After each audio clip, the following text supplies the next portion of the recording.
Oke teman-teman, ketemu lagi. Jadi beberapa waktu lalu itu aku baru saja membeli sebuah ESR meter ya teman-teman. Seperti ini ESR meternya. Untuk first impressionnya si produk ini itu menurutku cakep ya teman-teman. Dari segi komponen, kualitas PCB itu cakep ya teman-teman. Dan di sini ada salah satu fitur yang penting nggak penting ya, itu mengetes kristal ya teman-teman. Nah ini untuk yang punyaku yang dulu ini nggak bisa. Kalau ini tuh bisa ngetes kristal walaupun hanya mentok sampai 20 mega ya, 20 mega, 20 ribu ya 20 lah, 20 mega kalau nggak salah megahertz ya. Itu kan biasanya kan nggak bisa ya, kayak produk-produk yang biasa itu nggak bisa. Nah ini tuh bisa ngetes kristal tapi mentok di 20 Hz ya, 20 megahertz ya. Ya bener. Nah ini untuk tampilan PCB nya ya teman-teman ya, seperti ini. Aku deketin, ada relay-relayan. Dan di sini aku belinya yang pakai rotary teman-teman ya, tak pakai saklar rotary, potensio rotary ya. Nah, nanti di gimmick ini itu potensio bang, ini tuh sebenarnya saklar ya teman-teman ya, bukan potensio. Jadi saklar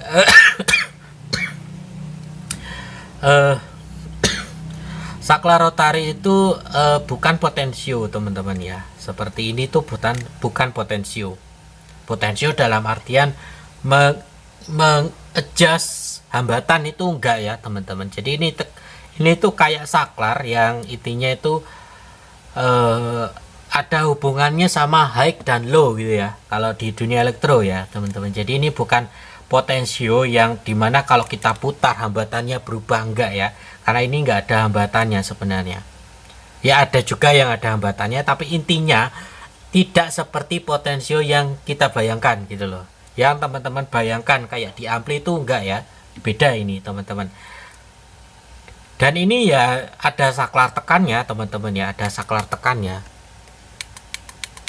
Nah ini kaki dua ini ya. Nah ini saklar tekan, yang ini saklar aku nyebutnya saklar microcontroller ya. Nah ini tiga ini ya, ini bukan potensio yang ada di ampli ya, beda teman-teman ya. Ini buat teman-teman yang nggak ngerti sekali lagi ya. Dan ini harganya kurang lebih 160 won ya, karena ini tuh itu harga-harga tidak aslinya ya. Ini itu diskon aplikasi ya, diskon aplikasi. Jadi harganya beda. Dan ini yang bikin cukup rajin teman-teman ya, yang dimana ya menurutku sih terlalu rajin ya teman-teman, sampai kakinya itu dipotong sampai kayak rata seperti ini ya. Ya walaupun sih sebenarnya sih nggak ada masalah. Maksudku kalau dibiarkan nonjol kan juga nggak masalah, yang penting nggak terlalu inilah teman-teman ya. Kayak ini, kayak solderan LCD-nya ini loh teman-teman ya, kan masih kelihatan nonjol gitu kan, sebenarnya nggak apa-apa, tapi ini kayak diratain gitu loh. Ya nggak masalah lah, itu mungkin sebagian orang bisa dianggap nilai plus. Kalau buatku pribadi sebenarnya nggak ada masalah ya, mau dipotong atau enggak, yang penting rapi gitu aja, solderannya matang ya, matang sempurna ya, lengket maksudnya, kalau nggak ngerti matang gitu kan. Bagus. Dan ini untuk detail PCB-nya ya, teman-teman yang pengen tahu detail PCB-nya yang di bawah LCD-nya ini ya teman-teman ya. Dan ini nama tokonya adalah Monowell ya, logonya seperti ini. Ini aku belinya di Shopee teman-teman ya. Ini resinya, ini kan ada logo Shopee loh, nggak kelihatan logo Shopee ya, tuh yang nganterin JNE ya, tuh Semarang ya kan, ini alamatku walaupun gak tak perlihatkan semua. Nah, ini nama produknya ESR meter, Zener tester, komponen tester LCR, komponen tester, smart tester, LED tester, ya kan. Semuanya ditulis gitu kan, backlight tester gitu kan. Ya, begitulah teman-teman. Ini enggak ada harganya ya, karena ini tuh non COD. Kalau ada COD-nya nih nanti di sini ada harganya tuh di COD ya.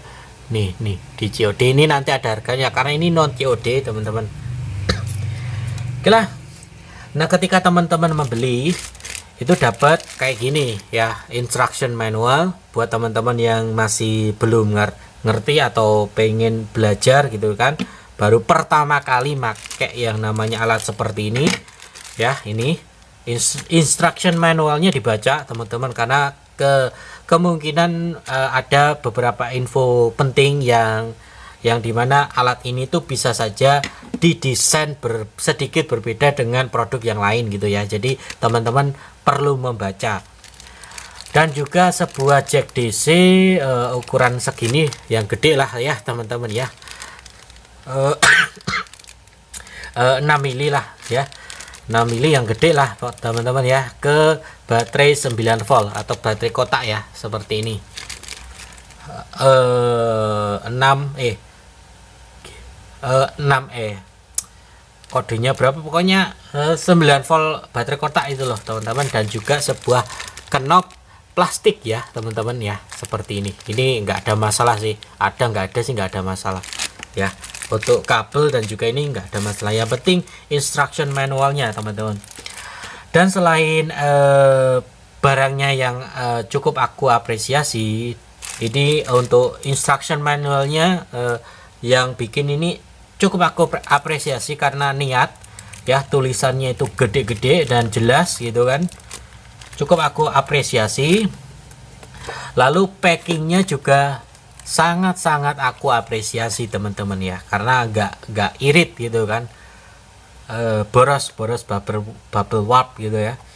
Ya, itu pun masih disumpel kertas ya, gumpalan kertas gitulah ya teman-teman. Jadi selain dikasih bubble wrap yang cukup tebal, masih disumpel-sumpelin kertas gitu ya. Jadi cukup ngeten gitulah untuk packing dan juga barangnya. Dan ini sudah aku tes nyala, tapi nggak aku ngetes ngukur komponen ya, karena ya gampang lah, nanti bisa aku tunjukkan ke teman-teman gitu ya. Dan ini ya teman-teman, tadi aku langsung setelah barangnya datang aku unboxing, aku tes nyala, dia nyala.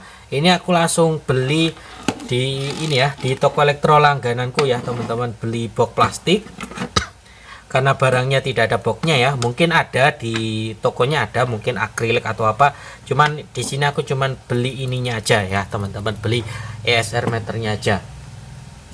Dan ini yang aku beli ada beberapa, yaitu untuk keperluan ESR meternya aja ya. Ini ada skrup ya, ada mur untuk bodi plastiknya, dan juga ada soket banana ceweknya, terus juga ada 3 buah spacer ya, spacer atau pangkon ukuran tanggung ya. Nah, seperti ini dan ini ya teman-teman, jack DC ya, jack DC yang ada bautnya seperti ini. Terus ini ya yang warna-warni ini, kalau teman-teman nggak tahu ya, ini tuh karet untuk ini, untuk sedot timah ya, dipasangnya di sini. Nah, ini ya contohnya ya. Nah, ini misalnya yang biru ini, nanti dipasang di sini ya. Ini kalau tuser TV tabung biasanya pakai selongsong kabel flyback kalau nggak salah ya. Kalau tukang servis TV tabung ya biasanya seperti itu, tapi teman-teman bisa membelikannya seperti ini. Ini bahannya karet lentur ya, dan dia pastinya tahan panas. Nah, seperti ini masangnya ya. Nah, ini teman-teman yang nggak tahu ya. Nah, ini ada baterai NiMH ukuran 2A ya, NiMH ukuran 2A. Ini udah tak rangkai, mau tak paralel, mau tak seri ya teman-teman ya, karena nanti untuk mengejar tegangan kurang lebihnya 98 sampai 10 volt ya.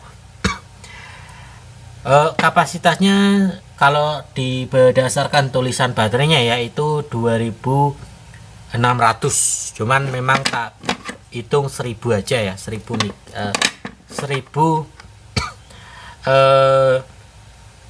miliampere hour per selnya ya, tak hitung 1000 aja karena memang baterainya juga tak ada merek, terus juga tapi harganya mahal, gak ada mereknya tapi harganya mahal teman-teman ya. Jadi itu tak hitung 1000 mAh per ini ya, per selnya ya. Itu ini kalau nggak salah 7.000-an per selnya teman-teman ya, karena ada yang lebih murah lagi teman-teman. Nah ini nanti rencananya untuk di bagian ini tak kasih spacer ya. Nah nanti ke ini nanti tak lubangin dikit buat banyak sih teman-teman ya, tak ukur nanti lebar PCB nya ini. Nah nanti tak kasih sesuatu biar setidaknya transparan gitu kan. Nah nanti untuk potensiorotari dan ininya mungkin akan aku jumper ya, tapi nggak tahu juga ya. Nah nanti akan aku atur-atur lagi. Nah ini ada pangkon-pangkonnya nanti tak kasih ya, jadi pakai pangkon bukan tak lem kayak ini ya. Ini kan punyaku yang lama, ini kan langsung tak lem pakai lem bakar gitu ya teman-teman ya. Jadi ya begitulah. Oke, nah kenapa aku beli yang baru ini, karena yang punyaku ini kemungkinan ya teman-teman, kemungkinan ini terjadi kendala di bagian IC atmelnya ya. Jadi ini kemungkinan besar berdasarkan analisaku ini terkendala di bagian programnya teman-teman. Nah berhubung aku minimnya instrumen ya, aku nggak bisa ngapa-ngapain kecuali kalau aku belikan IC-nya. Kan ada tuh ya di online, kan ada beli IC yang sudah ada programnya, kita tinggal pasang kan ada ya teman-teman. Nah tinggal kita pilih ESR-nya kan bentuknya yang seperti ini atau yang layarnya kotak gede ya. Nah itu karena IC-nya itu beda teman-teman ya, IC-nya itu beda. Kalau yang panjang seperti ini ya, yang kayak gini itu yang LCD-nya itu seperti ini ya, yang biasa itu ada harganya 50 sampai 80 kalau nggak salah teman-teman ya. Jadi intinya kalau kita beli ESR meter itu yang paling mahal itu IC-nya teman-teman ya. IC-nya itu hampir setengah harganya gitu loh. Walaupun kalau nanti teman-teman belinya itu satu set, ada casingnya, ada casing akrilik itu misalnya ya, tambah mahal lagi teman-teman ya.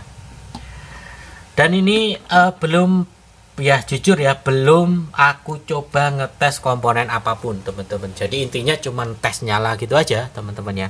Dan ini bakal aku coba ya, dan aku videokan dan menunjukkan ke teman-teman ya. Karena ini babar blast, aku belum pernah nyoba mengukur komponen apapun ya teman-teman ya. Oke, dan di sini aku menggunakan adaptor ini ya, adaptor atau charger lah, lebih tepatnya charger boardku yang 12 volt yang baterainya ini ya. Nah ini kita coba colokkan seperti ini ya. Ini nanti kalau ada beban atau ada aliran ampere di kabelnya, nanti dia berpindah warna merah ya. Ini kan hijau ya, ini kan hijau. Ini karena kemungkinan silau, jadi lampunya tak matikan ya teman-teman. Nah ini lampunya ganti pakai neon ya, lampu TL ya teman-teman, bukan neon. Oke, kita nyalakan ya. Nyalakannya itu cuman tinggal dipencet aja knob ini atau tuas rotarinya, tinggal kita pencet aja seperti ini. Nah, nanti dia tampil seperti ini. Nah ketika mengukur kita harus menunggu ininya dulu mati ya, si lampu proteknya ini mati dulu ya teman-teman ya. Kalau ini kan power, nah ini kita tunggu mati dulu. Nah seperti ini baru kita buat mengukur. Kita sambungkan, ini ada induktor, terbaca atau enggak. Oh enggak kebaca teman-teman ya, memang sih solderannya agak ngawur ya. Ini aku coba TR aja ya teman-teman ya, transistor TIP 3055.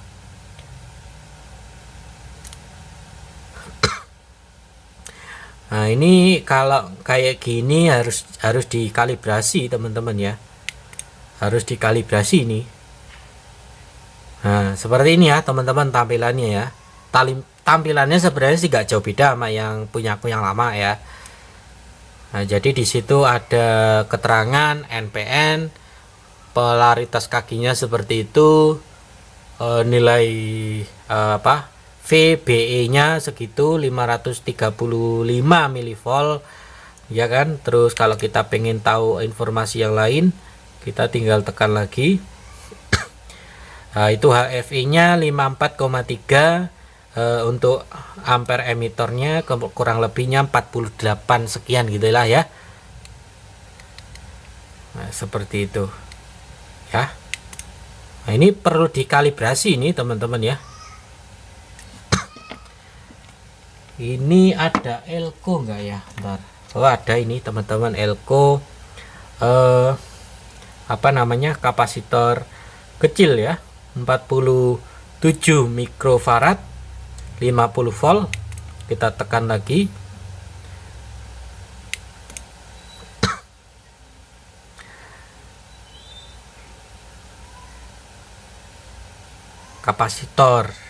Kapasitor masih ya, mungkin dia mikir dulu nilainya berapa. Oke, sudah terbaca ya teman-teman. Aku masangnya di pin 1 dan 3, dia terbaca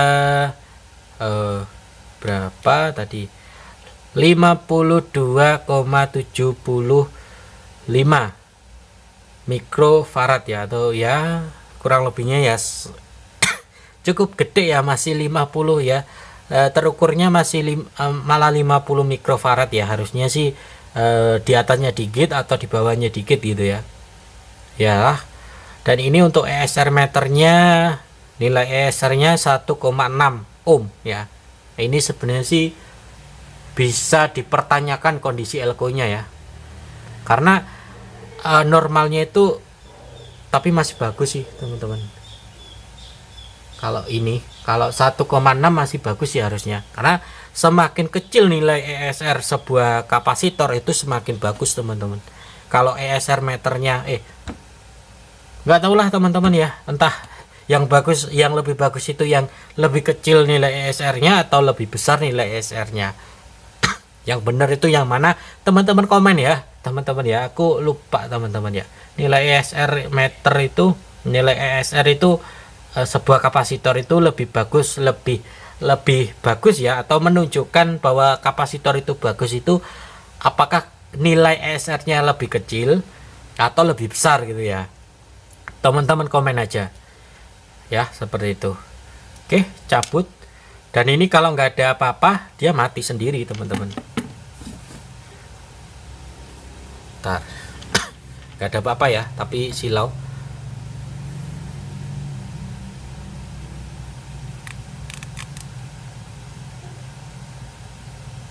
Baterai 9 volt, oke. Dia bisa mati sendiri kalau nggak ada komponen. Kalau nggak bisa mati ya tinggal pencet aja. Nah, ini untuk ESR meterku yang lama itu tampilannya cuman kayak gini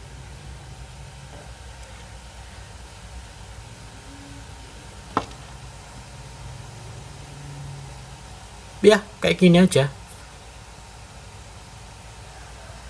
Ini ada potensio yang sama ya teman-teman ya, potensio, ada trimpot yang sama untuk mengatur kontras si LCD-nya.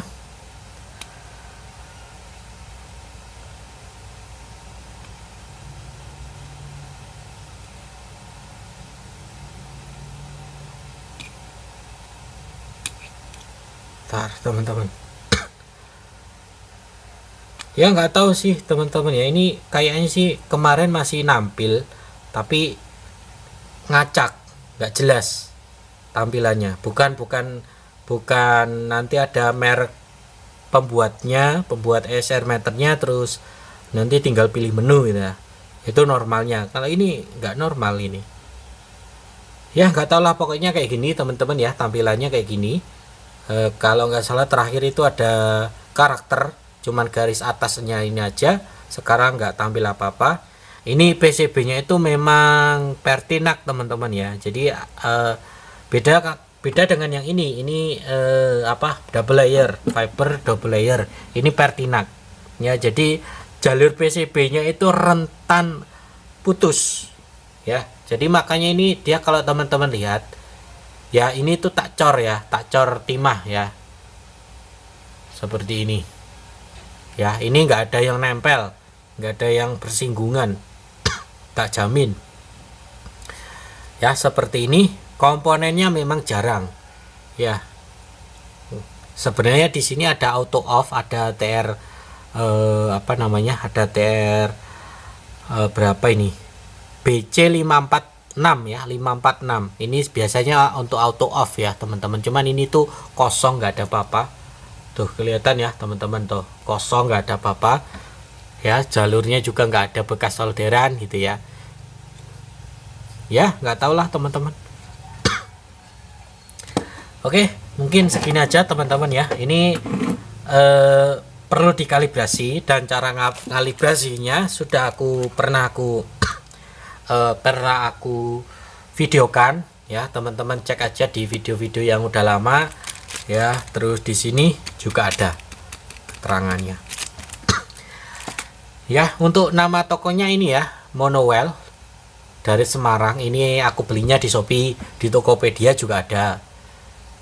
Cuman harganya memang sedikit beda dari antara Tokopedia dengan Shopee, itu berbeda ya. Atau mungkin ada toko yang lain, mungkin di Lazada, Blibli dan lain sebagainya ya, mungkin ya. Nah, itu logo atau foto profil dari si tokonya, nanti akun tokonya itu seperti ini ya teman-teman ya. Aku nggak bisa ngasih link teman-teman, karena link itu ada kadaluarsanya. Jadi kalau teman-teman nanti misalnya nonton video ini di 1 tahun berikutnya ya, sejak video ini diposting ya, mungkin saja sudah expired linknya. Jadi mending teman-teman langsung aja cari toko ini di akun apa namanya, di all shop yang teman-teman gunakan lah teman-teman ya. Nah itu, ini ada dua ya, ada yang menggunakan tombol seperti di punyaku yang lama, atau menggunakan full rotary. Kalau yang rotary ini harganya lebih mahal. Itu aja sih ya. Oke teman-teman ya, mungkin segini aja untuk video kali ini. Kalau ada yang ingin teman-teman tanyakan, silahkan tulis saja di kolom komentar ya. Dan ketemu lagi di lain video teman-teman.